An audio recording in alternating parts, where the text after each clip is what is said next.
Basic of stock market के 7वें episode में आपका स्वागत है। मेरा नाम है राज और आप देखना शुरू कर चुके हैं रेबल इंट्रा ट्रेडर। पिछले एपिसोड में हमने जाना face value, 22 week high and low, all time high and low, upper circuit and lower circuit, long and short और स्क्वायर ऑफ, और साथ ही साथ OHLC पे भी की थी विस्तार से चर्चा। आइए जानते हैं आज के एपिसोड में क्या है खास। आज के एपिसोड में हम जानेंगे IPO और IPO से जुड़े उन खास शब्दों को जिनको आपको आपके स्टॉक मार्केट के सफर में जानना बेहद ही जरूरी है। आइए शुरुआत करते हैं IPO से। IPO की फुल फॉर्म होती है इनिशियल पब्लिक ऑफरिंग।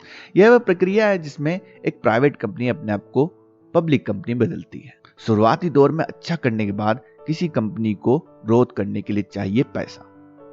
इस पैसे के लिए या कंपनी बैंक के पास जा सकती है जहां से पैसा उधार ले सकती है, या फिर कंपनी पब्लिक के पास जाकर अपनी हिस्सेदारी बेच सकती है। हिस्सेदारी बेचने को IPO कहा जाता है। जब भी कोई कंपनी IPO के लिए अप्लाई करती है तो उसे सेबी के पास जाना पड़ता है। सेबी वो अथॉरिटी है जो IPO व शेयर मार्केट से जुड़े हर फैसलों के लिए मंजूरी देती है और सभी फैसलों पर निगरानी भी करती है। तो समझ सकते हैं शेयर मार्केट के बॉस है सेबी। जब भी कोई कंपनी IPO लाना चाहती है तो उसे सबसे पहले सेबी से मंजूरी लेनी पड़ती है और यह भी खुलासा करना पड़ता है कि हम जो पूंजी, जो पैसा पब्लिक से लेने वाले हैं उसका हम क्या करने वाले हैं। कंपनियां इस फंड का इस्तेमाल या तो अपने पुराने कर्जे को चुकाने में कर सकती है या फिर कंपनियां अपनी तरक्की में इसका इस्तेमाल कर सकती हैं।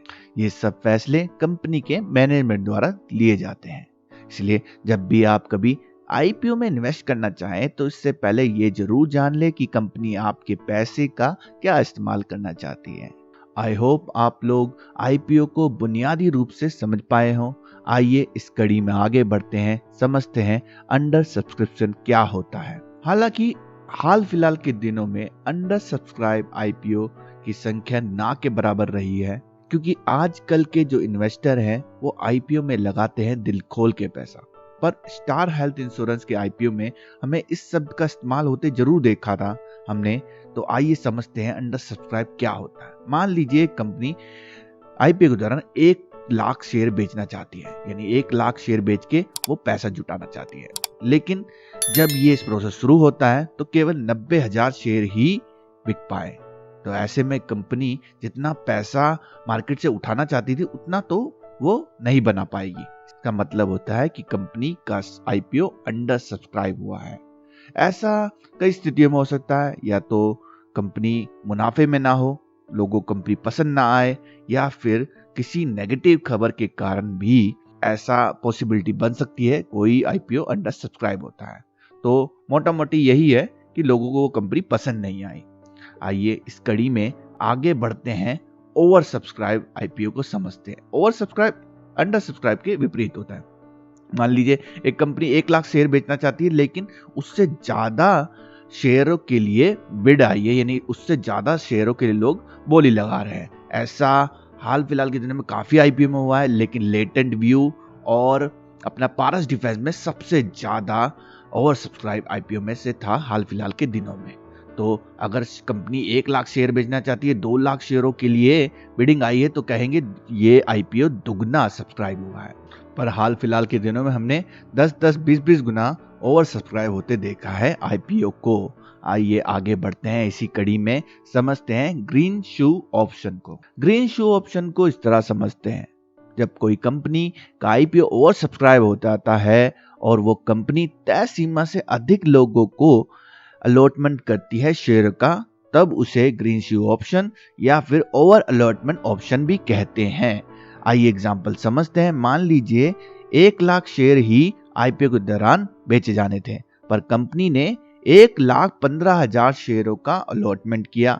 ये एक बफर होता है कंपनी के पास। वो चाहे तो 15% लोगों को अधिक IPO दे सकती है या चाहे तो नहीं भी दे सकती है। ये सब डिपेंड करता है कंपनी के मैनेजमेंट पर। आई होप आप लोग अच्छे से समझ गए होंगे ग्रीन शू ऑप्शन को। आइए आगे बढ़ते हैं और समझते हैं प्राइस बैंड और कट ऑफ प्राइस क्या होता है IPO में। जब भी कोई कंपनी अपना IPO लेके आती है मार्केट में तो अपने शेयर के प्राइस को एक रेंज में प्रस्तुत करती है निवेशकों के सामने।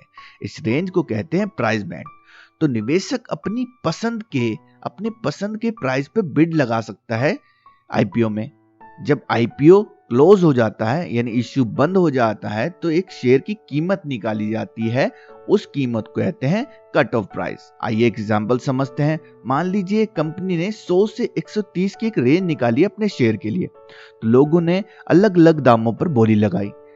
जब इश्यू बंद हुआ तो कंपनी ने 125 रुपए के प्राइस को चूज किया अपने शेयर के लिए, तो इस प्राइस को कहते हैं कट ऑफ प्राइस। पर यह भी जरूरी नहीं हर कंपनी आपको प्राइस बैंड दे। कोई कंपनी अपने आईपीओ को फिक्स प्राइस पर भी लेके आ सकती है। कई बार कंपनियां प्राइस बैंड की जगह एक तय कीमत पे आईपीओ लाती है, जिसे कहते हैं फिक्स प्राइस आईपीओ।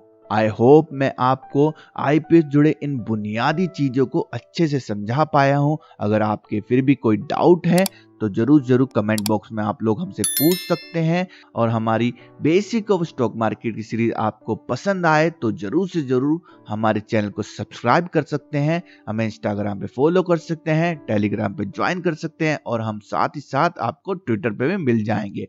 तो दोस्तों मिलते हैं आपसे अगले किसी एपिसोड में, तब तक के लिए बाय बाय, गुड बाय दोस्तों।